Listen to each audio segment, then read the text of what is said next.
As the sun rises in Alaska, a new nutritional program is arriving to educate and change the way Alaskans participating in the Food Distribution Program on Indian Reservations, or FDPIR, view the nutritional values and varieties of the foods they eat.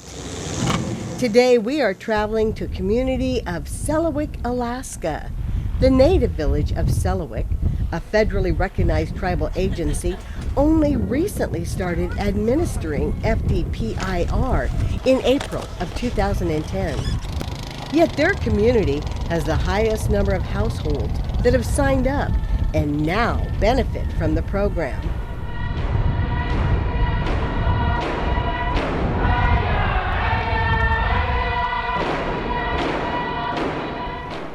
We're traveling to this community to share with the households some nutritional recipes, nutritional information, and food safety tips. One of the programs that we've introduced and brought to you, which Gregory Nostine is our program manager for, is the Food Distribution Program. And the Food Distribution Program is a way to address food needs for our villages. Our goal isn't to replace traditional foods or what you would eat normally without Western foods.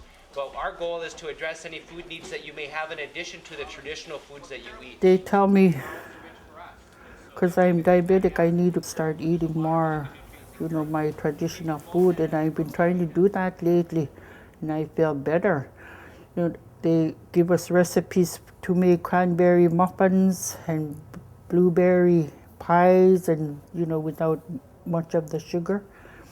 So it's a learning process. I am a grandma of 12 now, so I have to, try to show my grandkids how to eat so they won't be sick like me. I think our traditional foods were medicinal in nature. Take whale, take seal oil, take seal meat. They're high in iron. Iron is one of the core ingredients to bring up your immune system. We are raised up on subsistence food, caribou, fish, ducks, geese. And then I noticed when there was a lot of pop and chips and all that food started coming in, boy, that diabetes in Selawik, sure, there's lots now, lots of us. I'm one of them. I'm a diabetic, and I noticed when one time we went camping to my husband's camp, and we live on subsistence food and, a lot of berry picking. I walk with him when he go caribou hunting. I noticed my blood sugar sure went down. And then when we moved back home, back to the same old, ready to eat foods, and then my blood sugar went back up. When I was growing up, there was hardly any people in the hospital.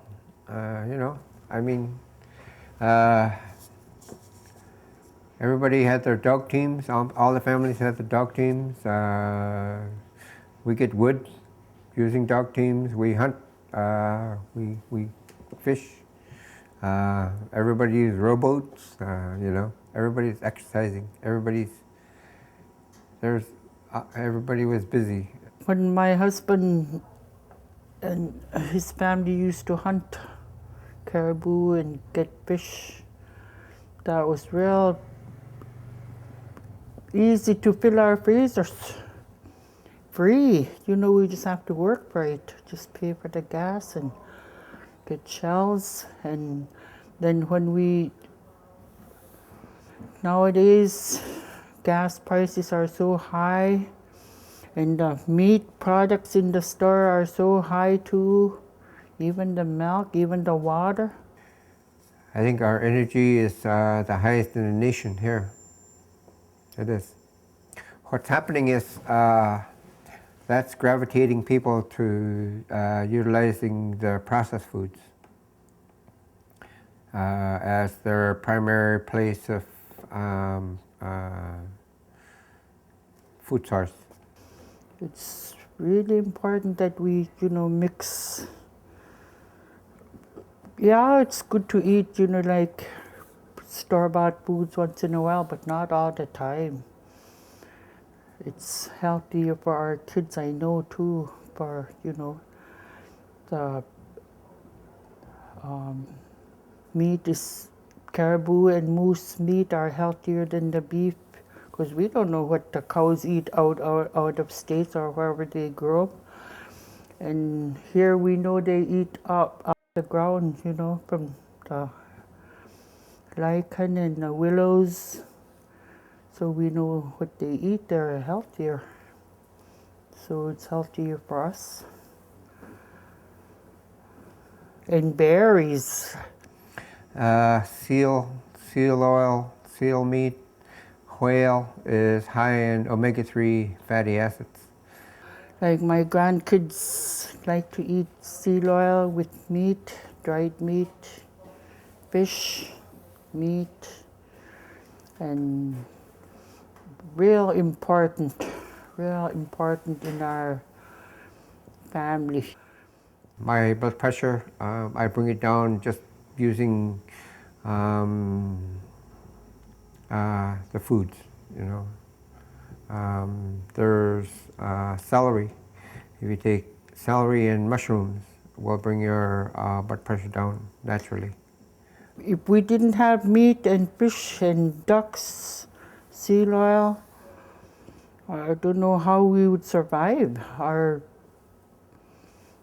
blood sugars and everything would go way up, out of control. We're not getting the seal oil and the whale and beluga like we used to in the past.